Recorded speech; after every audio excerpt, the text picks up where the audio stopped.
Good afternoon, everybody. We are back on this Giving Tuesday on our NonProfit Connect. And next, I have Miss Jessica. She is the director of St. Gerard's, and that is part of St. Benedict's. Yes. So tell me how long you have been with St. Gerard's. So I have been director of St. Gerard since November of 2020, Okay. and I've actually been with St. Benedict's in other capacities since 2017. Okay. So, but Gerard itself has been around since 2008. So, okay, yeah. Before we did this, I'll be honest, I had not heard of it. Yeah. So once we, put the schedule together, I was like, I gotta do some research, but I realized like how needed this is around here. Yes. I mean, because you have shelters for families, like the Patino shelter, and then you have that helps with just single mothers, single dads. But I mean, that's not always an environment that you need to bring a baby to. Right. And like as we were talking before this, those first couple months of the baby's lives, I mean, that can be pretty impactful. Yeah. So how did you get kind of involved in this? So it was a part of the Catholic diocese, and we actually had a nun that was living there and taking care of the things that I take care of now. And she was no longer able to, and then they reached out to St. Ben's and said, hey, do you think that we can, make this work? Yep. And so we were able to, and we've gotten a lot more information out there about it. And we've been able to reach a lot more women. So in 2020, when I started, I think we had served 13 women. And then every year since then, it's grown by a few. And each time, I think the second year was like 16. The next year was around 20, and then 22. And I haven't added it up for this year, but I would say around 25.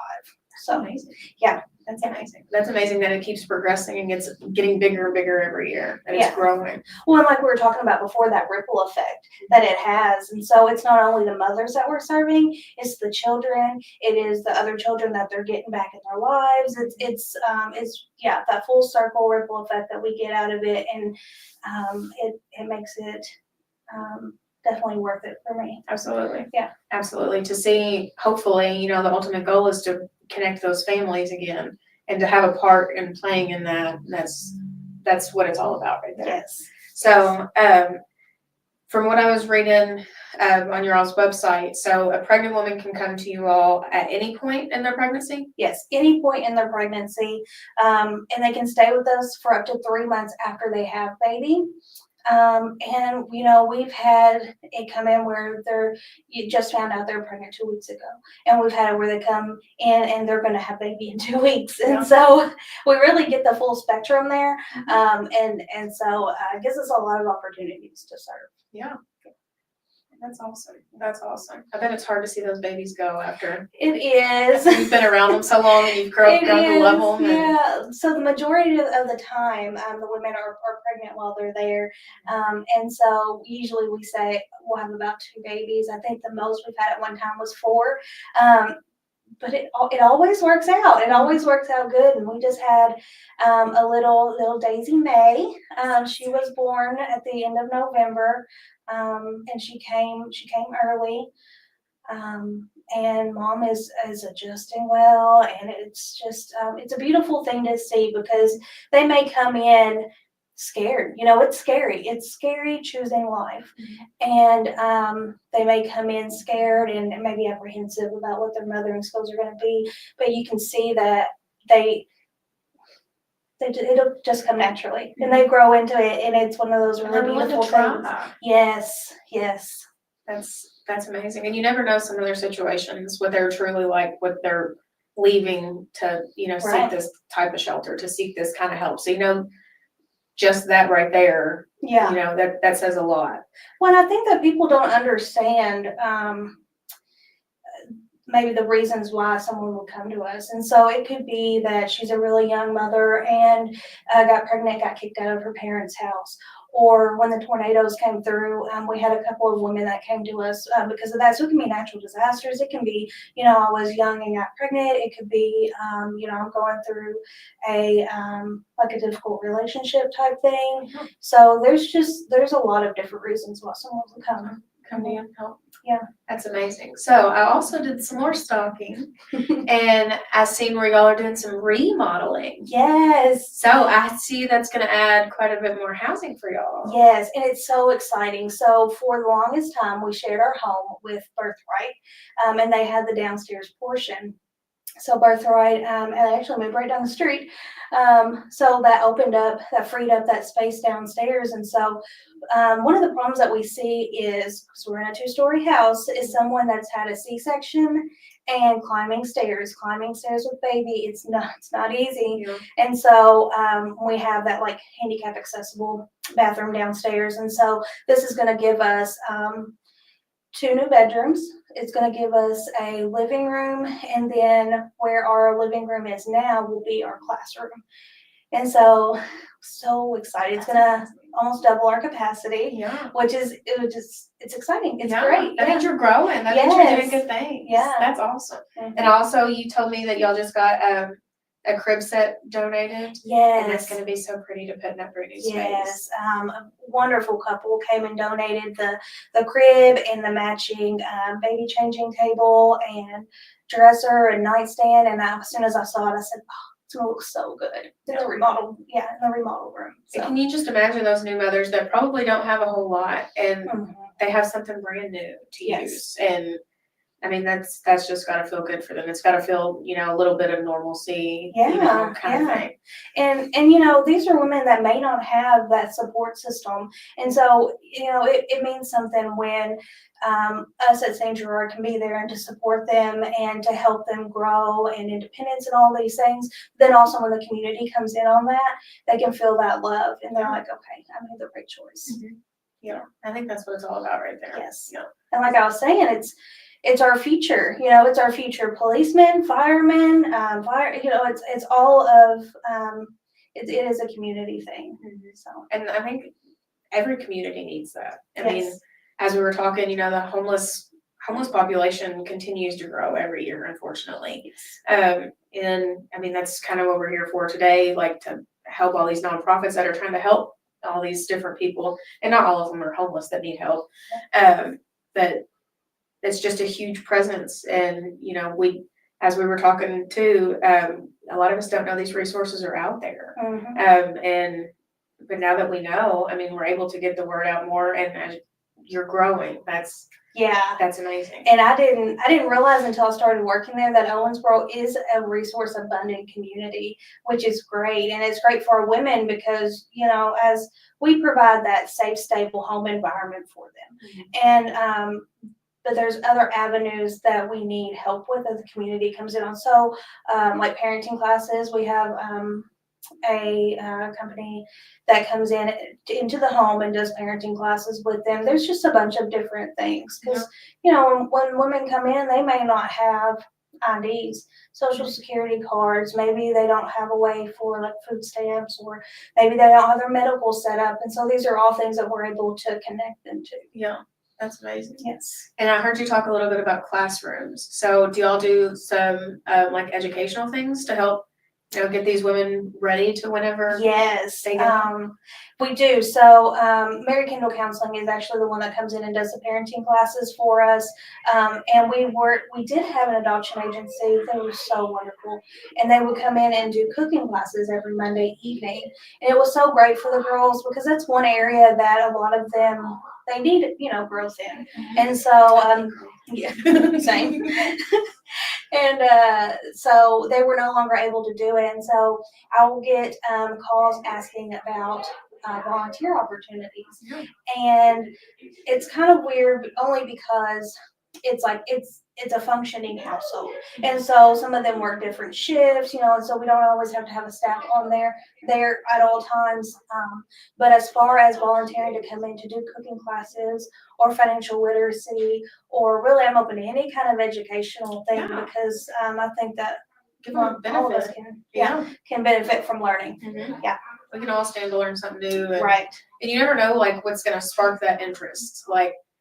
Somebody could come in and we were talking about knitting. They could open their own small business here in a couple years, just doing different things like that, or, cooking, just, anything you think you may be good at, share it with somebody. Yes, Like, absolutely. that's really what it's all about. And, you know, some people just don't have the life skills that others have, so. Yeah, and so, I've told you this before, I had my son at 16, actually in 2008 when St. Gerard had opened, but I didn't know about it back then. I didn't know about all the resources that St. Gerard was able to connect, pregnant women to, and being young and pregnant, it is hard, and there's a lot of learning curve to it, and so being able to work with these women, it's really a gift for me to be able to give back, because I was once in their position. Yeah.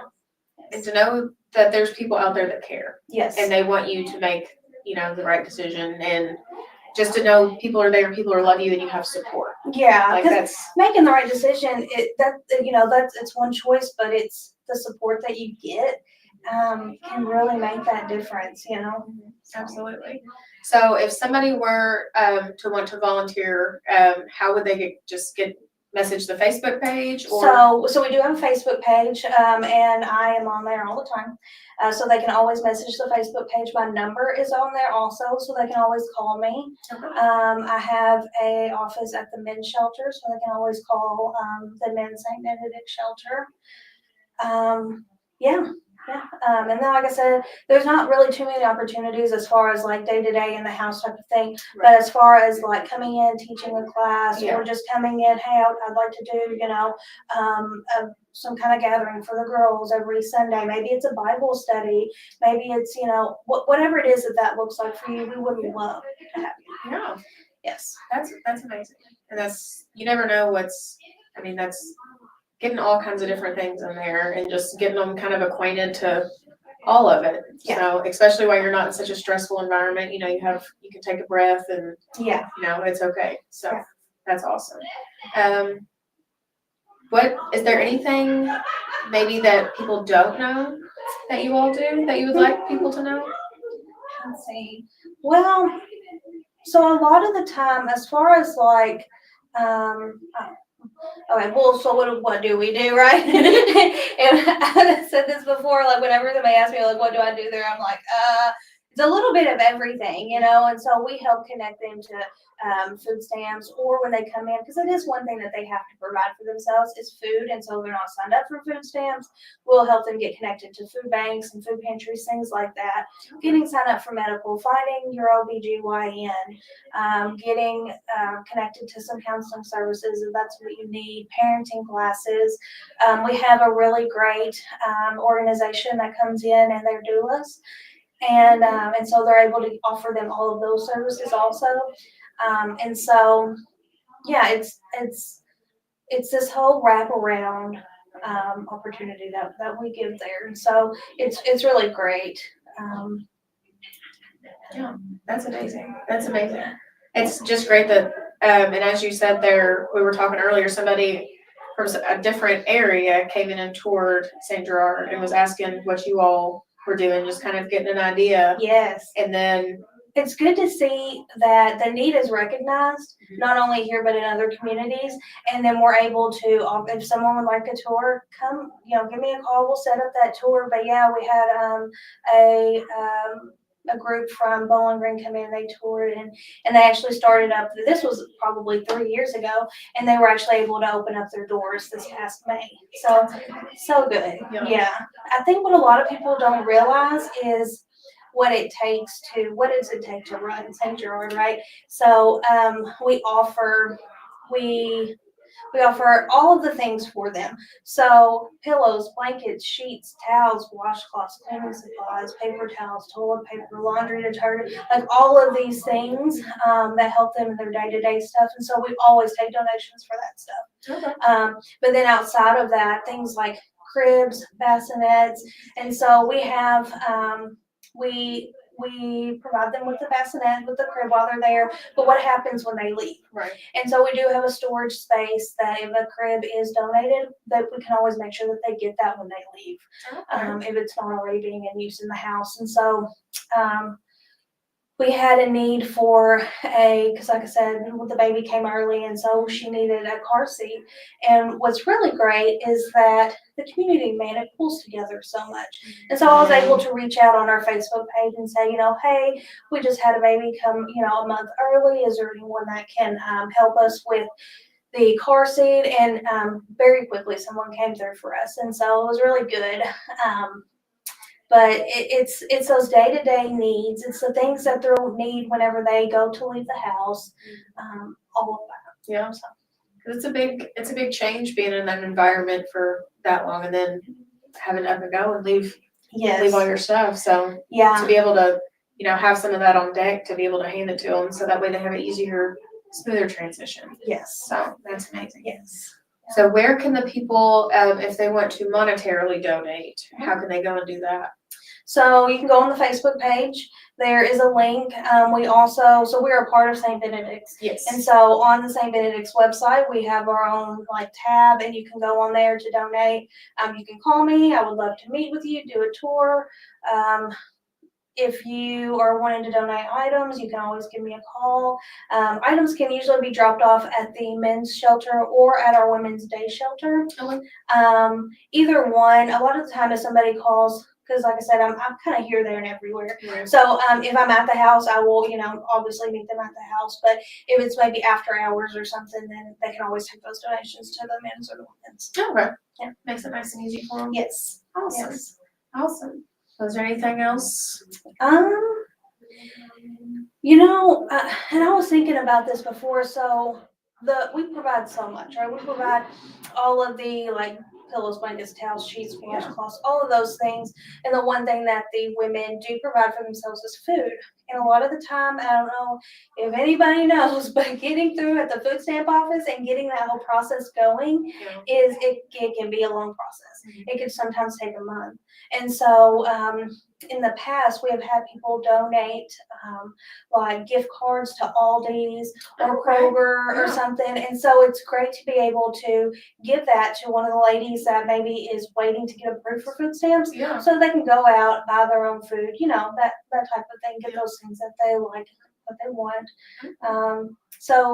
That would be great. And then again, as far as people coming in to do classes, I would love to see more people coming in to do classes. Yes, and a variety of classes. I'm sure there's some estheticians that could, how to do makeup, how to do, eyebrows, eyelashes, how to make them feel good. Right. Really anything. It never hurts to have too many talents. Right. If you have your talent and you have, everybody can make a little bit of time somewhere. Yeah. As much as we're all busy, but that's a great way to give back, and you don't have to do it constantly if you don't want to. Just come in and share a couple times a month or once a month, once every other month, just having more people. Yes. Just more hands on deck, and just because it takes a village. It does take a village. It really does. Yes. It really does. Another question, do y'all do how to talk? Diapers and wipes and things. Is that on the mother or? So that is on mom. Okay. Yes. And so that's always a big need. And so we'll always take diapers, wipes. So we previously had birthright downstairs, and so it was in the same house. And so they were able to help with diapers, wipes, maternity clothes, some baby clothes, things like that, which they are still able to, but it's if you've ever had a baby, it is always a need, right? Yep. So diapers, wipes, yes, absolutely. Awesome. Yes. Awesome. All righty. Is that it? Is that everything? Yeah, I think so. That's awesome. I'm glad that I learned more. Yeah, and I love that y'all are doing this. Because like I said, I knew that I found that Owensboro is resource abundant, but I didn't realize until it's put out there. So you are absolutely helping that cause. Yes. Just trying to get the word out there, and you just never know what that one thing is going to resonate with somebody. Right. So we're just trying to get them out there and get them a little more known. Maybe hopefully get them some more help so they can keep doing what they're doing. So thank you for doing what you do, because I know it's never an easy task. And some days are harder than others, and Absolutely. I know it keeps you busy and it keeps you in a million directions constantly. Yes. So thank you for making the impact on the community that you do, because it's very well needed, I'm as blessed you to know. be able to do it. Yeah. Well, thank you. Yeah, thank you. And thank y'all for tuning in. We will be back shortly. I'm not sure who it is, but I'm sure it's going to be great. So thank you, and thank you, Jessica. Yes, thank you guys.